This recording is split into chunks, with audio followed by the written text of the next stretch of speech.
Welcome to Heart and Soul TV and Radio. In partnership with the Frederick Newman Foundation, we bring you the hottest socio-political and economic discussions in Zimbabwe. We are the biggest political social discourse program so thus far.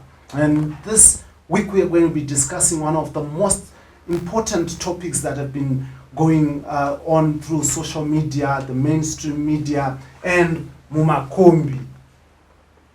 Child marriages, protecting the girl child, ensuring that the dignity of the girl child is restored and that the rights of the children are protected. We are also going to be delving into something that is somewhat divisive and somewhat controversial, religion.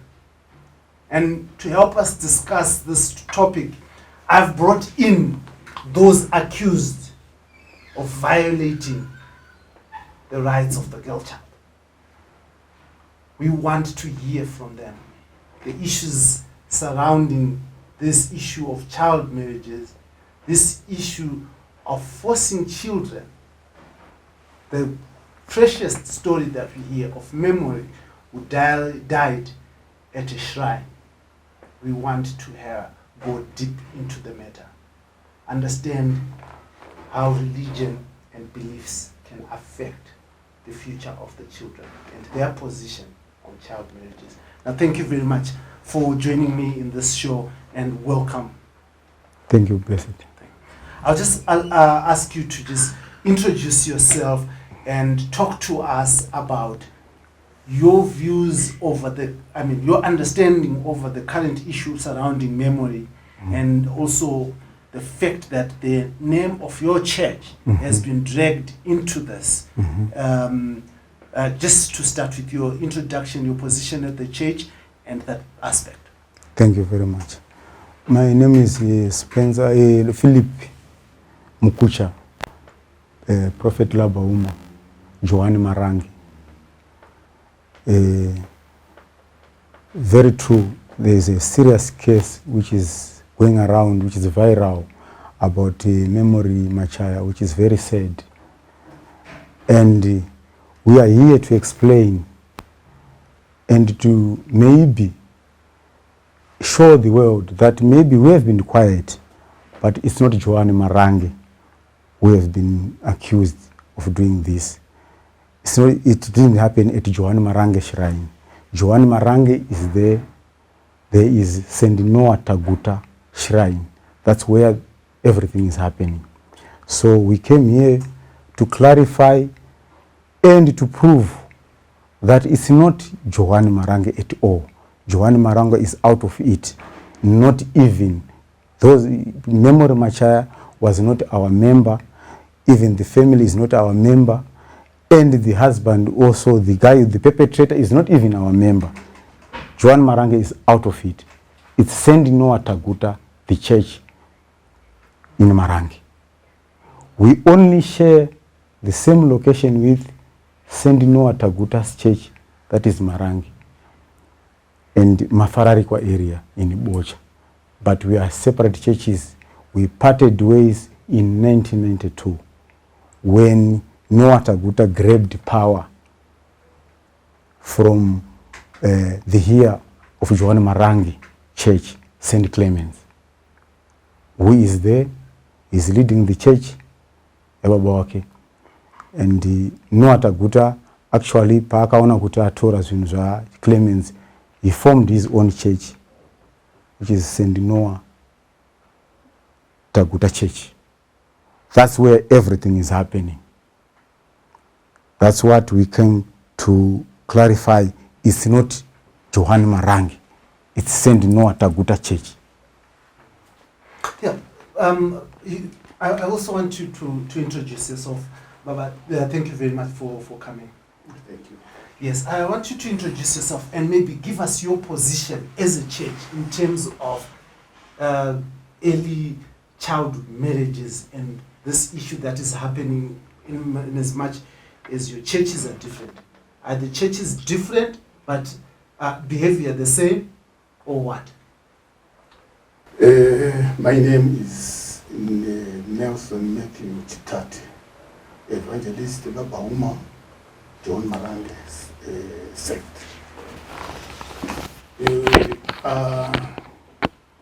To start with, I'm very embarrassed with the way this Noah Taguta is doing.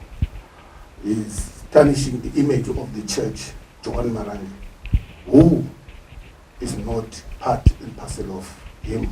They parted ways way back. In our sect, Johanne Marange, we don't tolerate all those cases like child marriages. We don't accept that, and we don't do that. So it is to our surprise that even if you get into the combi, these are the people, you know, and yet we don't do that. That's why we have come here to make it clear to the whole world that there are two separate churches, the one calling itself Johanne Marange, which is not true. The church led by Johanne Marange's son, Clemens, is the one that we go to.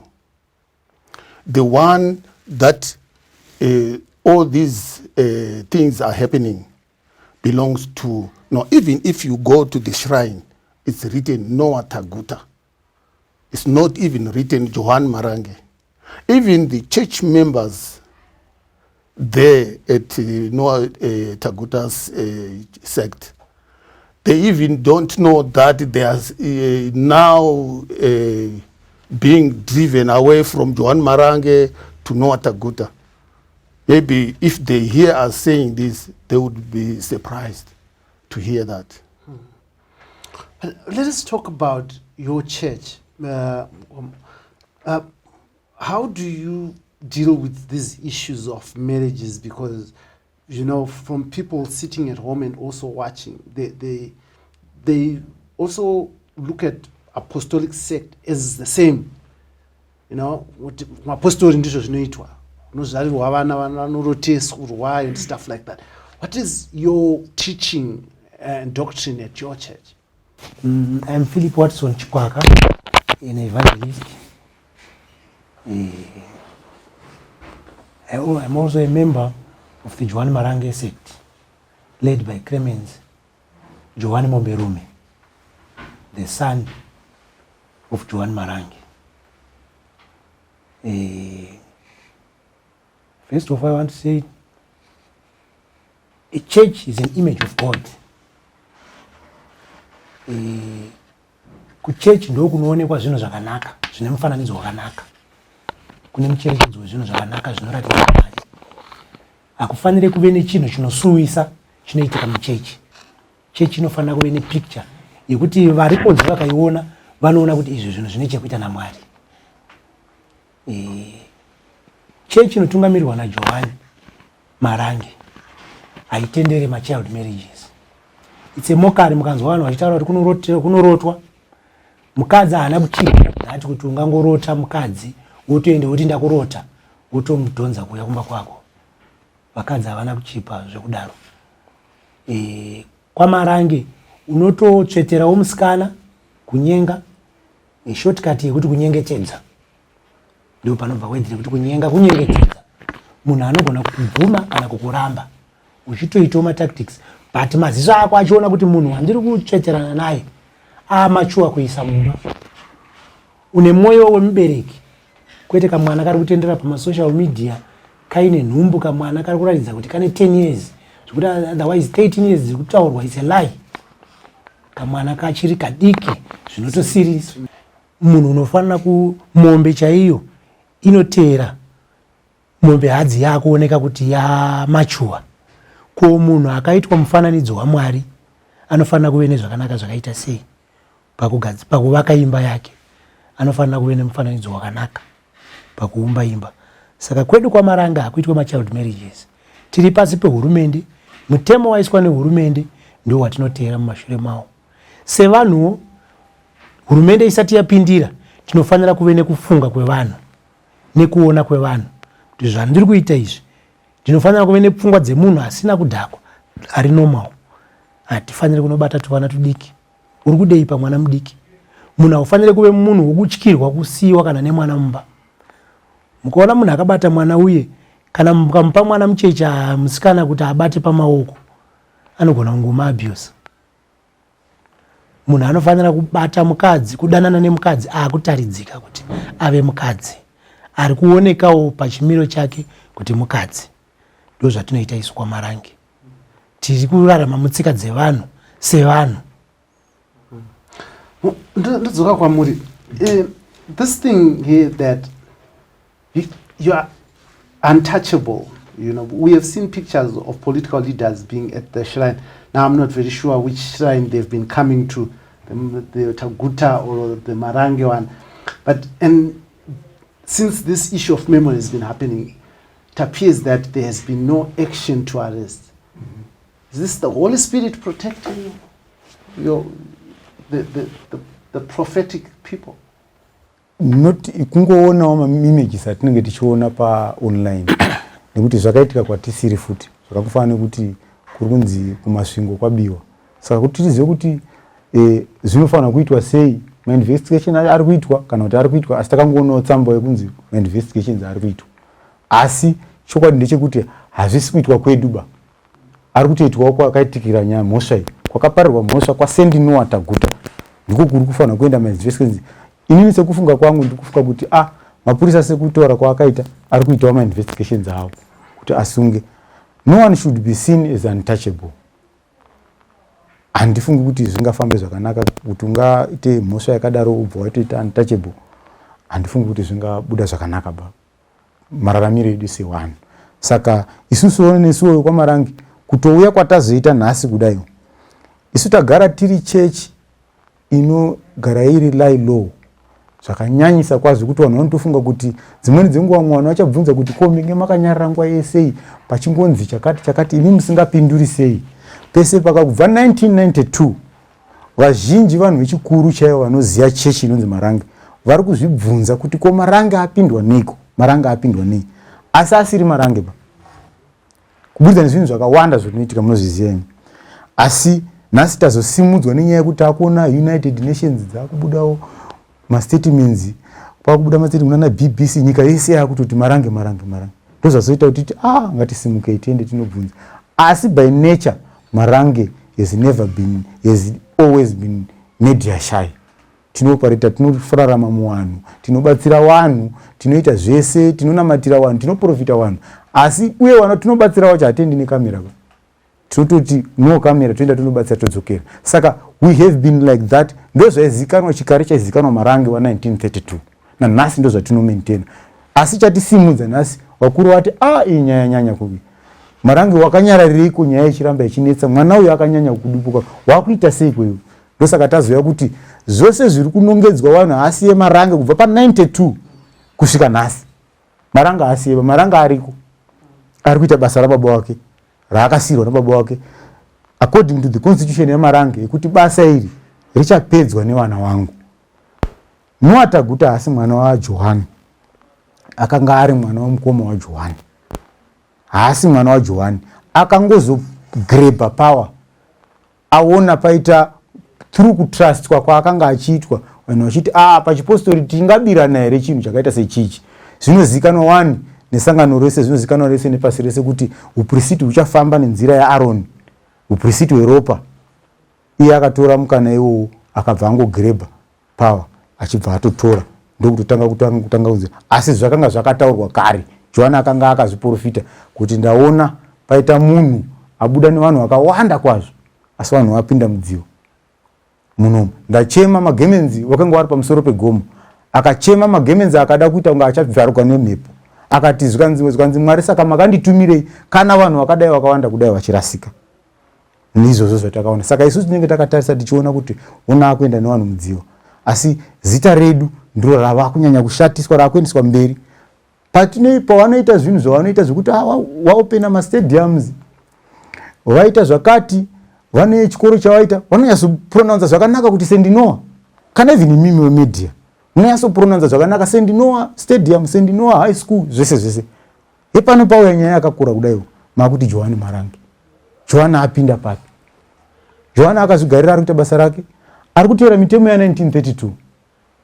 Musazonge muri vanhu vanotukana nevanhu, musatuka mamwe masangano, musaite zvinhu zvakati, musaite zvakati. Ndozvatinongoteera chete nanhasi. Saka zvese izvi zviri kuitika, zvese izvi ndiro bopoto ratungotunza. Otherwise Marange maisaiona futi. Nyangwe tikatukwa kunzi muparawara, nyangwe takabvira kare tichitukwa kunzi muparawara 1932, muparawara uchanetsa, asi izvozvi ukapinda muparliament meya vanhu vazara nemuparawara, vanhu vakuchengeta ndebvu. Zvatova fashionable nekuti akanga azoona kare. Asi nanhasi takangoda tinongoona achigerwa muparawara tututi magerwa. No, ndizvo zvakanaka. Matochena kai. Ndizvo zvakanga zvakaita Marange, nanhasi ndizvo zvaari. Izvi zvazouya izvi ndizvo zvatauya kuti tibatsirewo wemedia kuti kana maakubata kaupritika, maakutaura pamusoro peikaka, please shandisai zita rechokwadi sendinoataguta. Nekuti headline kunzi Johanne Marange, Johanne Marange, Johanne Marange. But nyaya yakakosha haisi nyaya yeheadline chete kana kuti zita rakanganiswa. Nyaya yemwana uyu. Mwana uyu. Zvinhu zviri kutoti nesu kumutarisa kudai unobva watarisa rutivi. Kutarisa kudai unotarisa rutivi. Washayei. Nekuti isusu tagara katiri chinzi netsika yenyu yepolygamasi. Imimi mumagara munopanana vakadzi, munoita sei? Aisiriyo tsika iri kwaMarange ba. Kuti tinopanana vakadzi kana kuti ndosaka zvabva associate with Marange agara achipanana vakadzi, anoita zvese izvi. Nenyaya yekuti nemabarika yake anoita iyi. Saka ndiye ari kupota achibhinya. Utori unhubu huri kutoitika mumasure. Even mamwe masektiwo totokurudzira kuti ngatibatane, kana wema NGO waya ngatibatane, vanouya kana kwatiri isusu kumachechi kwedu, tichibatsirana navo kana wachida kudzidzisa vanhu vedu ngavauye vadzidzise. Kuti izvi zvakashata, isusu totodzidzisawo futi kuti zera haritorwi bai.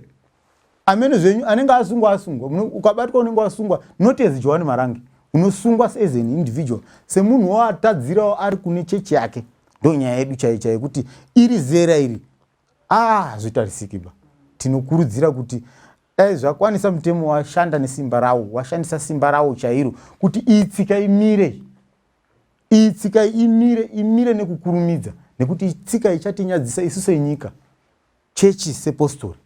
Sezvatawira panapa kuti hatina pekutarisa, kunoti pawafamba unonzi Marange. Hongu mungangoti zvenyu hazvina basa nekuti izita. Hongu shuwa zvikanzi blessed ndiye apaza, ndiye apisa motikari yanhingi, vanhu vachingofamba vachiti blessed, zvinokubata wakaiona nekuti muridzi wacho anenge apisa unenge uchimuziva kuti mhosva yangu apa ndei. Marange ariko, Johanne Marange chechi iriko. Taguta anotozviziya kuti Johanne Marange iriko. I want to come to you. They say the whiter the hair, the more the wisdom.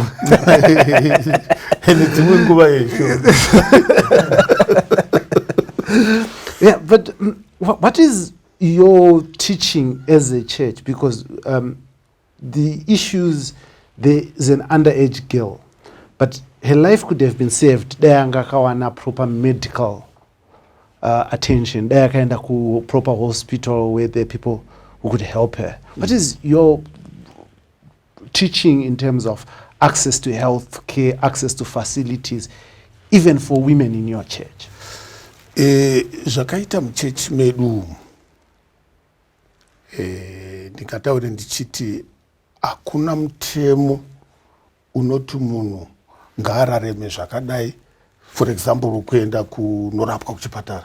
Ndofunga dai kwainzi chechi inorambidza kuti usaenda pamwe muzvipatara mukadai mitori nematikiti vechipostori kuda kuona kuti vazoenda ndanani. Iwewe mwoyo wako nehana yako nekutenda kwako ndo unonyatsofila kuti no, inini hangu ndakuenda kuchipatara, hapana anokubvunza. Kana usingade hana yako iyoyo futi iwe wega ndio unotonzwa hana yako kuti inini nekutenda kwangu handindi. Ndozvo zvakaita. Ini ndingataure ndichiti idambudziko zvaro rinongowanika mukurarama.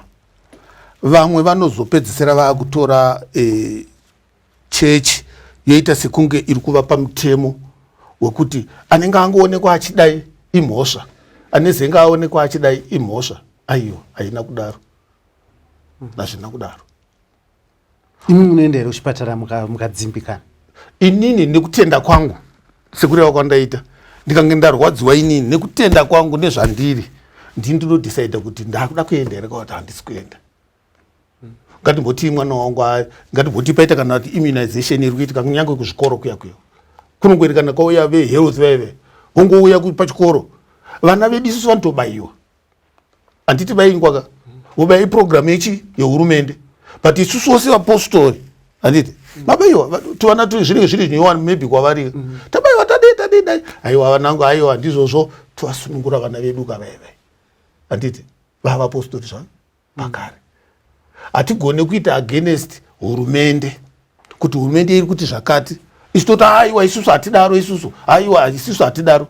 Dai Johane akauya achidaro dzimwe nguva pamwe chechi chingadai yakatonzi kana yakadai hatiide pano, but akati isusu tinoenderana nechi zvinenge zvarehwa nehurumende tinoteedzera, nokuti inini ndini ndaita sei, ndatoita zvekutonzi unofanira kudai, otozviita izvozvo. Pakanaka.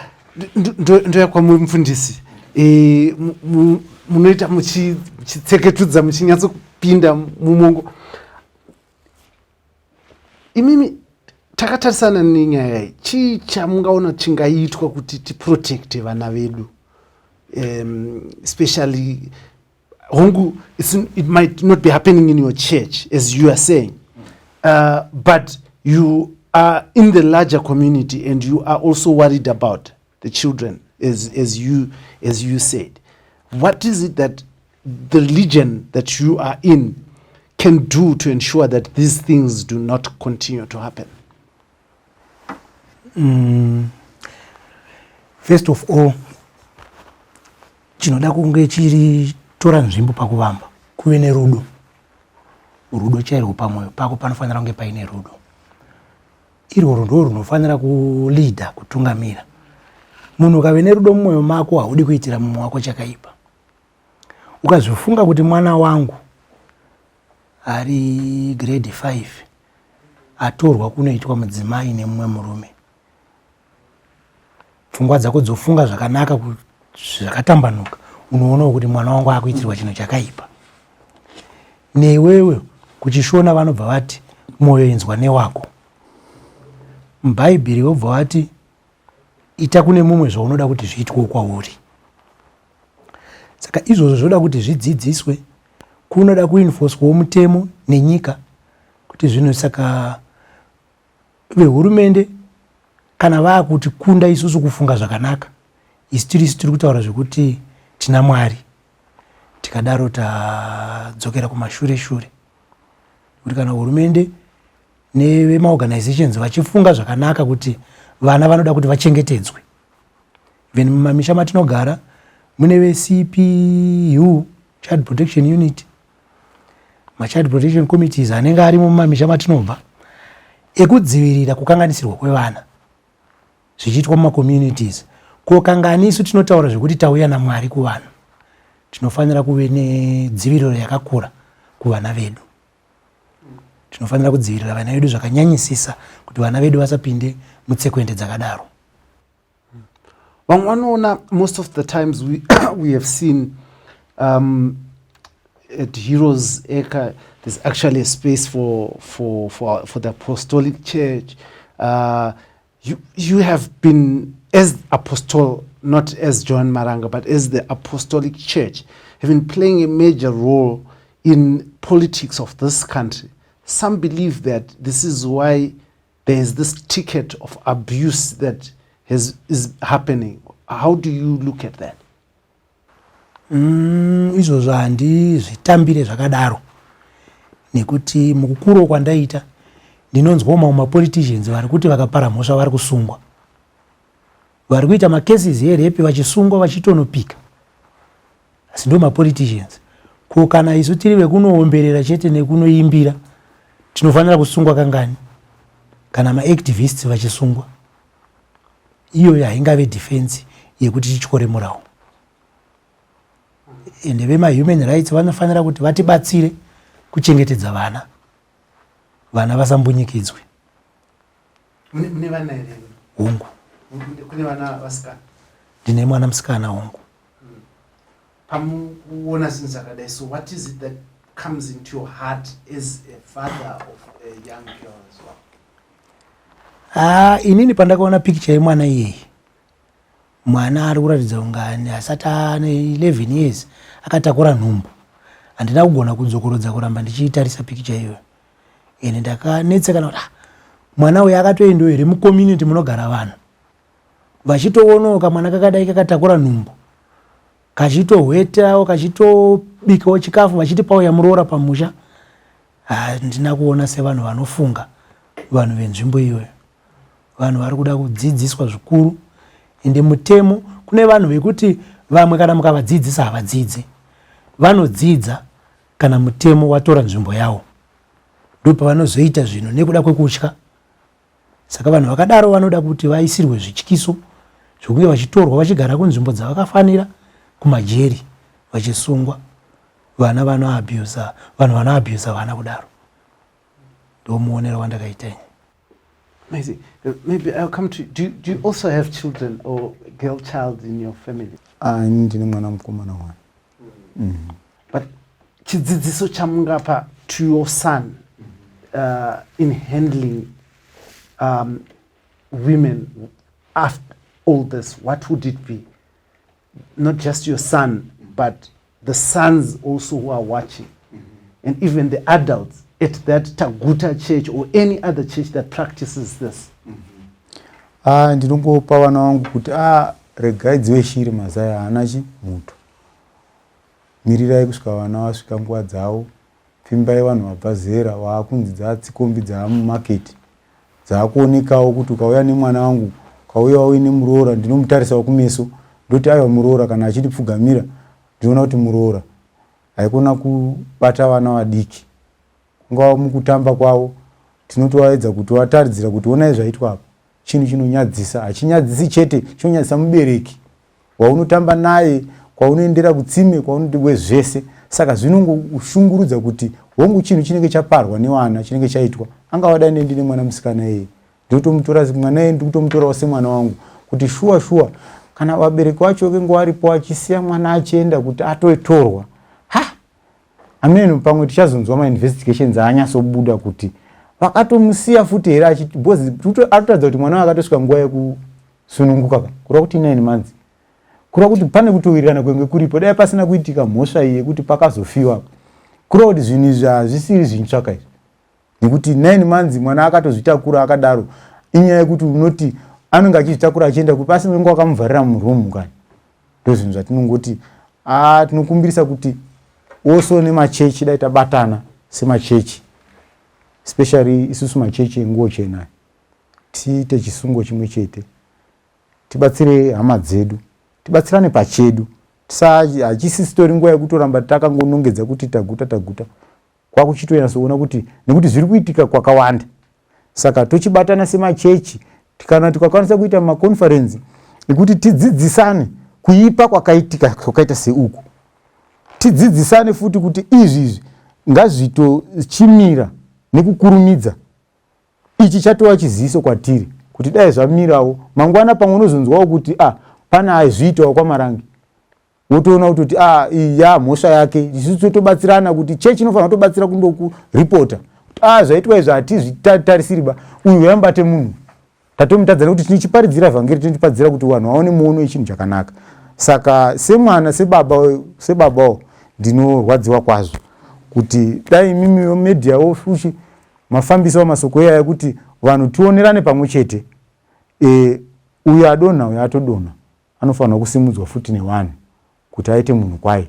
Tikataura naye mune zvakanaka futi iye achaonawo kuipa kwezvaaita, iyewo zvinhu zvogadziriswa, oona mutongo wake otsiurwa, ogadzirwa nemagadzirirwa pamutemo nepamurawo, oitawo munhu ari kwaye. Munhu anoita mistake asi munhu anofanira kugadziriswa pamistake yake. Ndozvandinongoona kuti dai tabatsiranawo ipapo zvinhu zvedu zvafamba zvakanaka. But the other issue that you raised here that comes from your response is, where was this child until 9 months? Why was everybody silent? Now, do you allow children to go to school in your church and to be visible and to be seen? Because some have argued that some sects actually don't allow kids to go to school. Right.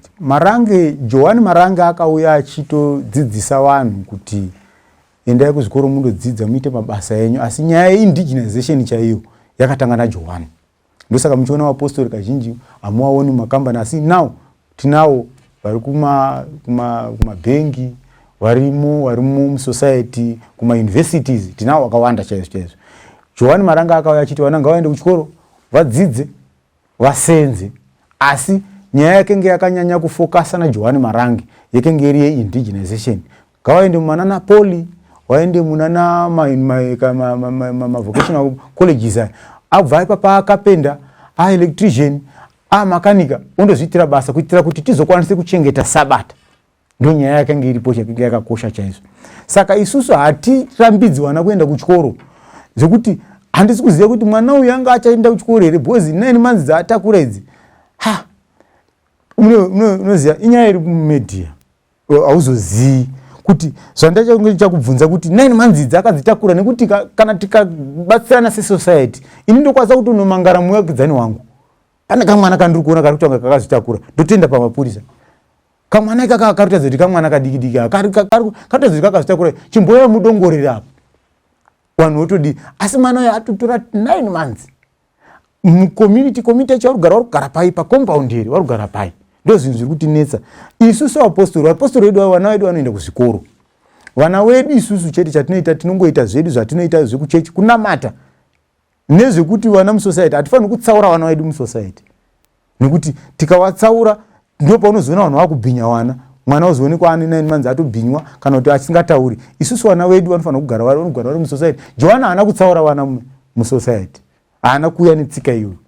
Tsika iyi yatiri kuona iyi yatotanga ipo patabva pa92 ndopatatanga kuona kuti zvinhu zvakuda kutanga kuenda nemusangwe. Vanhu vachati kusvika nhasi tane 30 years zvinhu zviya zvakutotadza kuti zvakuchimanifesta kuti zvinhu zvawakanga uchiti wakutungamira izvi zvakange zviine mutumwa, zvinochita sauni zvakuita wakuenda navanhu mudzivo. Ndo patiri kuti isusu ngatidzokerei paculture yedu yatakatumwa naJohanne, yatakaudzwa nemutumwa Johanne kuti munhu ngaabatwe semunhu, mukadzi ngaabatwe semunhu semukadzi, mudzimai harohwi, mudzimai haabuswi, vana havaitisiwe machild labor.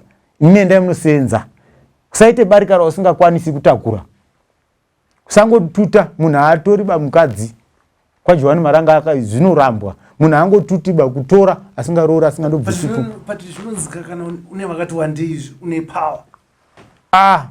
Unogoita power sei usingandorori? Kuroora kundobvisa chimwe, uchichengeta vana vako, wakadzi wako wachiona wachipenya. Kana wati uda watatu wana, ngawapenya, nekuti barika rakagara ririmo as our culture. Ukazitarisa iwe blessed, ukazitarisa pamwe sekuru wako ndozoona kuti uri mumba yebarika wengwari kwamainini. Nekuti Johanne achiuya 1932 achitaura kutanga kuparidza evangeli, akanga achiapurocha madzimambo madzimambo eke ngari polygamous. Johane achinga atumwa akanga atumwa kune vanhu vakaita seivavo kuti Jesu Kristu andituma kuti mimi murudiwa kudenga. Akationa manje isusu tinoita tsika zvikanzi tsika iyoyo netsika yenyu asi itai barika renyu ramunogona ramunondobvisa muchipa vanhu venyu. Iwewe kana usingazvigoni ita vakadzi wavo unokwanisa kutakura vana vaenda kuchikoro, vana vachifunga vachigeza, vakadzi wako vachipenya pamba pako. Ndozvo basa barika ratino iri rekuona mukadzi aine nhumbu aine dumbu riri panze iri takutotanga kuiona futa. Mukadzi achifamba akadaro dumbu guvhu riri panze, mukadzi vanhu vachingotutana vachifamba vachiita maslogani ekuti famba mupostori famba mupostori. Harisiri roba. Andiyo postori yatakadzidza, andiyo postori yakauya naJohane. Isusu tiri takadzokera panzira iyi ndo patiri kuti enda unotakura mukadzi wako. Chakarambwa pamweya mutsvene kuita upombwe kuti ndine mukadzi mumwe chete asi uchizikanwa mumasumo house. Ndo zvakarambwa kunzi izvo pana Mwari manje hamuendi kudenga. Ita zvinhu zvinooneka zvitori nani kuti vanhu vakusore asi wachiwaona wachitenderera pamba pako uchiwachengeta iwe wachizikana kwana tezvara kuti uyu ndiye mukwasha wedu, kwete kuti musi waunofa una kamwana kari kuuya nepapa kamwe kari kuuya vamwe zvimwe zvese zvadai ozonzwa nzenga ini kwakati kwete. Izvo zvinotadza kuti hauna kwawaenda kudenga hauendi. Ita mukadzi wako tora vadzimai vangati kugumbuka nazvo asi unozoona wakuwirirana nekufamba kwenguva. Ndo zvatakanga ndo barika rinotaurwa naJohane, barika rakachena, barika riri transparency risiri reusiku kuti vhe wosvika nemotikari yako ndopaka wanda wowandisa number plate wowane izvo zvakarambwa zvikanzi apostoli itai zvinhu zvakachena zvinooneka. Ndatora mukadzi ndo zvaripo ndo zvandauya vanatezvara vangoziva kuti mukwasha wedu ane vakadzi vatatu. Ndo barika ratakapiwa. Right. We'll just take a short break. This is the Free Talk brought to you by the Frederick Newman Foundation in partnership with the Heart and Soul TV and radio. And this evening we are discussing about the story that has made international headlines, child abuse in religious sect.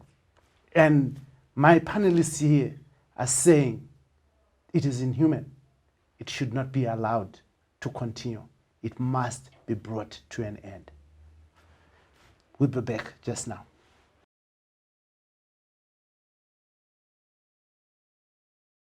Welcome back to this edition of Free Talk. Amazing discussion that we are having here on child marriages.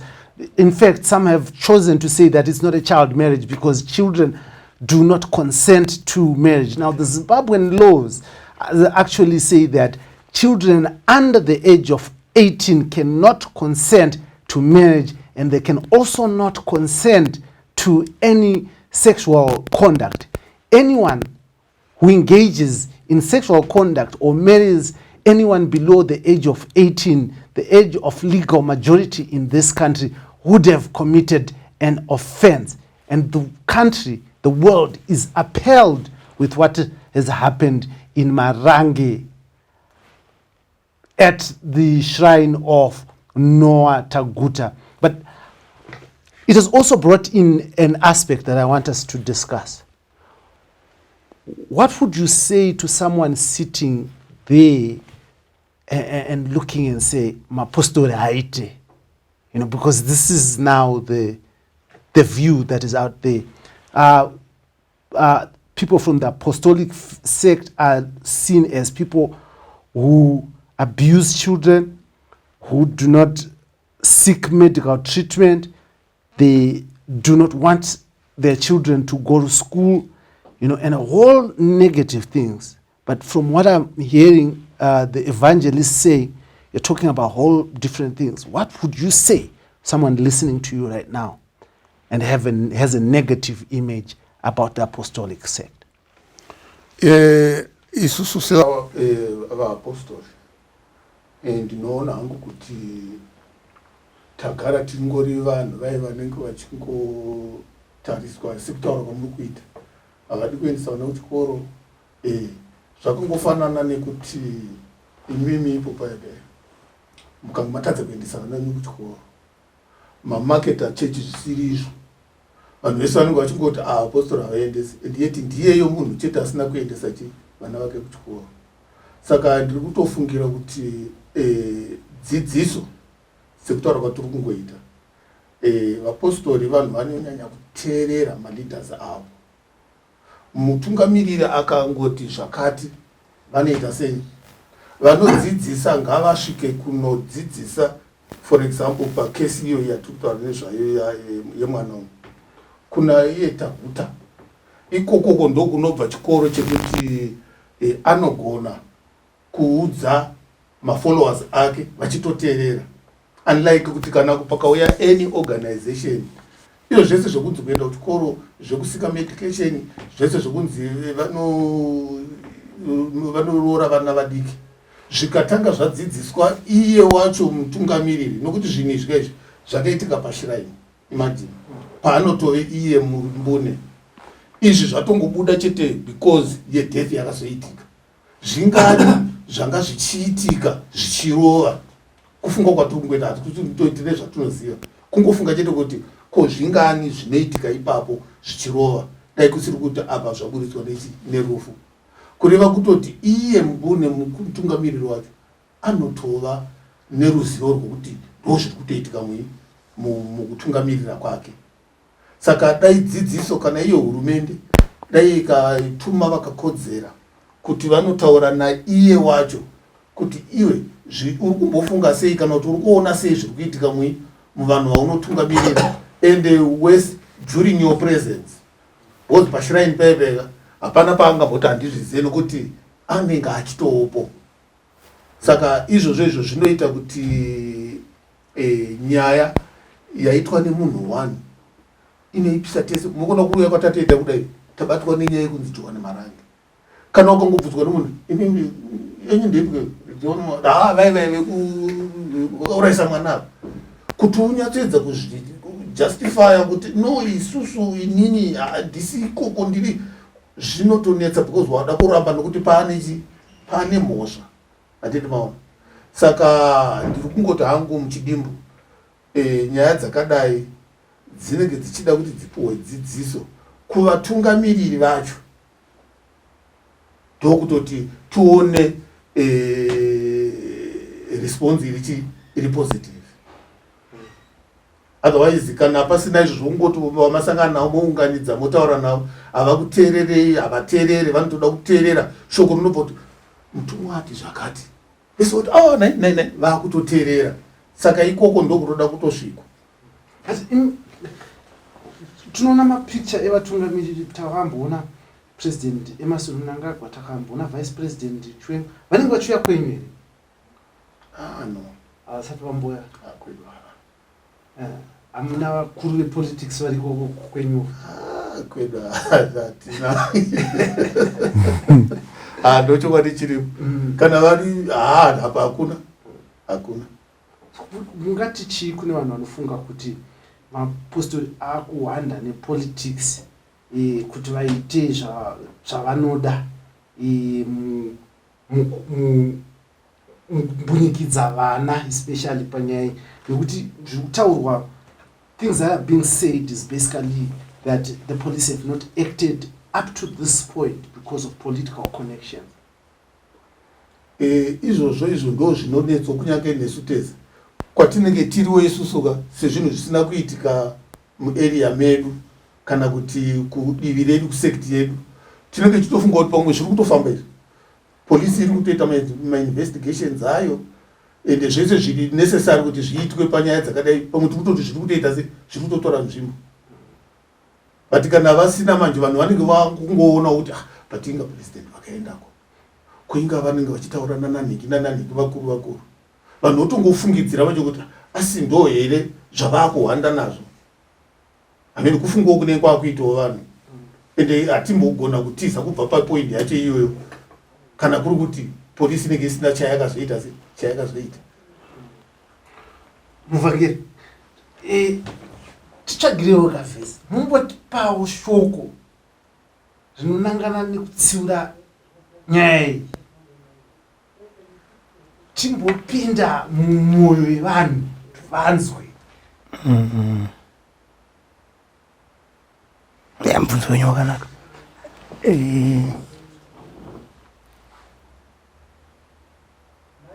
Zvaida ndaita mistake yekuti handina kuuya ndakaningirina ndaine bhaibheri, asi nyaya ndingangoda kutaura ndeyekuti no Bible rinotirayira kuti ita kune mumwe zvaunoda kuti zviitwe kwauri. Sezvo rinotirayira kudaro, isusu ngationewo vana ava semaonero atinongoitawo vedu. Mwana waningi ngandimutore sewangu,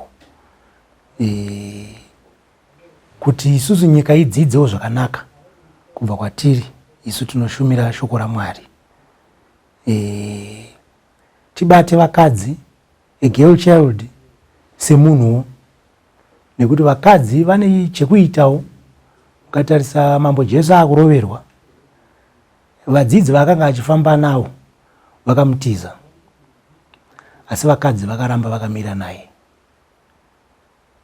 Vakazodzokera futi kubwiro. Sabata yapfuura vakaenda vakanoita sabata yapfuura vakadzokera futi kubwiro kunoda kunomuzodza mafuta. Vakawana abuda. Vakadzi ivavo vatoriwo nebasa pamberi paMwari. Ndo vakazowana Jesu amuka, vakawana paane ngirozi. Mauya kuzotsvaga Jesu, hapasisina, akaenda kudenga. Ndobva Jesu apiya akataurira ana Maria kuti endai munoudza ana Pita vaungane. Vanga vatosiya vati zvine rufu zvinhu zvine njodzi, vatozvisiya vadzokera kunoraura. Asi vakadzi ndo vakavadzosa kuti dzokai, Jesu uya amuka akaenda kudenga. Saka vakadzi ava vanhu vane basa mukurarama kwedu. Ndo vanotitakurira futi marwadzo edu 9 manzi kuti ndinge ndiri pano sezvandiri, zvinobva muvakadzi ivavo. Kuti munge muri ipapo madzimai iwaya anotakura basa rakakura kudaro. Saka vane basa mucommunity yedu vakadzi ivavo. Ndo mashoko andingangoda kuti pane vhangeri handinyatsozviziva kuti riri mupi, asi munhu akaenda kunoroora akasvika achida kuroora munin'ina wacho zvikanzi uyo achiri mudiki. Alright, ndi Jacob kana kuti Israeri. Akaenda aida kunoroora Rebeka, akanzi haungaroore mudiki, akanomusenzera. Haungatori mudiki mukuru aripo, unotanga watoroora mukoma wacho wosenzera uyo. Akaita 14 years achisenza. Chidzidziso chatingatora ipapo neimwe nzira zvinoda kutiratidza kuti pamukadzi panoda kuti pange anga aine maturity, akurawo zvakakodzera kuti anga achizoroorwa. Ngativapei nguva yavo yekukura vakurewo. Yakanaka. Nguva yedu ndiyo yatitize, asi I will allow you in your concluding remarks to maybe deliver the major issues or lessons that the world, the religion should learn, the lessons that the death of memory should live in our hearts, the major takeaways for us as we move this nation and the religion forward. Ndinotenda. Ini ndakazvitarisa ndinorwadziwa nekushushikana kwazvo pamwoyo wangu semupostori kuti iri dambudziko rauya munyika ino ramemori machaya ratirwadza. Tonamata nemhuri yacho, dai wasimuka wakwanisa kuzvibata, wakwanisa kuzvidzora, asi zvinhu zvaitika izvi zvinhu zvatirwadza kwazvo, zvinhu zvisingatarisirwi patesu vanhu vechirume. Vanhu vechirume let's behave. Vanhu vechirume ngatiite vanhu vakura, ngatishandise mvere dzedu, ngationeiwo maeji atiri kutanga kupfimbana nawo, ngatiwe nedzidziso yakakura kwazvo pane rufu rwaitika urwu. Hongu rwataitika yadeuka hatichina zvatichanyanya kuita. Hazvichisiri zvekuramba tichangonongedzana, asi taakutodzidza kuti ichi chinhu chikuru chaitika ichi ngachisazoitika futi. Iyewo Taguta ngaamire nezita rake, achimira achadhimitawo kune nyika, achikumbirawo ruregerero. Kutadzira kwaita haana kutadzira mhuri yekwamachaya cheteba, atadzira nyika. Nekuti mukaona zvakubuda una union wana bibi zvakutotadza inyika yakutotukwa. Inyika yakutotukwa, saka anofanira kubuda otaridza shuwa kuti hongu zvaitika asi I am sorry. Ndine urombo kwazvo nekuti vapostori vakakanganisa kazhinji kacho zvinongonzi vapostori vanodai havaendi kuchipatara. Munhu akafa zvonzi afa nekuti haana kuenda kuchipatara. Asi kune vanhu vakawanda vanotadza kana ukaenda kukotu vanenge varipo, vanenge vaine machechi avo. Asi mupostori akanzi aita mhosva, inotanga ichinzi mupostori adai. Asi anga ari mamwe masangano anotaurwa zita rake. Pavari news apa hapana kuzara vapostori ba, nekuti havaendi kuchipatara. Pakatozara vanhu nemadoctors chaichai akanga ari madoctors anoenda ipapo, chinouraya munhu inguva. Asi tichirega kuramba tichinongedzana tichidai so, tochiunganidzana tese, especially nyaya iyi mhosva dziri kunyanya kubatwa zvadzo kunesi wenguo chena. Ngatichiunganidzanai titaurirane, kana tichiita chisungo chimwe chete toita chisungo chekudzorana isu sevapostori, todzorana pane zvinhu zvakaitika zvisazoitika futi. Tinokumbirisa kuti imimi wemedia mutibatsirewo isusu tauya takamirawo saJohanne Marange kuti honai hongu vanhu takasiyana, vanhu vanopfeka nguo chena vakawanda asi vane mazita avo. Chiregai kuramba muchingotinamawo kuti pese patangonzi paitika chakati ponzi Johanne Marange atoriko, anotoriko arikutobatawo basa rake, zvinotomurwadzawo. Kana iye kutarisa so anotoshaya kuti shuwa zvakafamba sei. Saka tinokumbirisa kuti kana paina anenge akanganisa ngaanyaso verify chaiko kuti no Johanne Marange munaye here member iyi, munomuziya here munhu, zvaitika kwenyu here izvi. Isu toti shuwa tinomuziya anonzi Nyanga, shuwa zvaitika kunoku tine urombo nezvazvaitika. Asi kwete kungoti tongopuwa mhosva pakanzi pakaonekwa munhu akapfeka gemenzi akabata tsvimbo akagerwa mupara warapo ari kuita zvaanoita apo, yongonzi Johanne Marange. Nekuti ichechi yekare, ichechi yakauya iri hudzamu hwayo ine maoparetera ainoita akanga asingadi kuti tioneke pamedia zvakatakuita izvi. Asi izvozvo takutomboshinga kuti tidzidzise vanhu kuti who is Johanne Marange, who is Sendinoa Taguta. Ipapa ndo patiri kuona kuti tikambodaro vanhu vakenga vakugumbuka vachibvunza kuti Johanne Marange ari kuita seiko, akuita seiko, chiko chaari kuita zvinhu zvese zvichiitika zvese zvemunoona kubva 92 izvi. Inyaya yekuti isusu takangonyarara tichingoti zvinhu zviri kufamba zvakanaka, siya hedu tikatukwa tosiya zvakadaro. Asi zvanyanya izvi, ngatichibatanei imimi wemedia toona kuti tingaita nema-NGOs acho ngauye tibatane tiite chinhu chimwe chete, tiite kuti dambudziko iri ripere. Thank you very much for those words. But I would have done disservice to myself if I don't ask you to close with a hymn.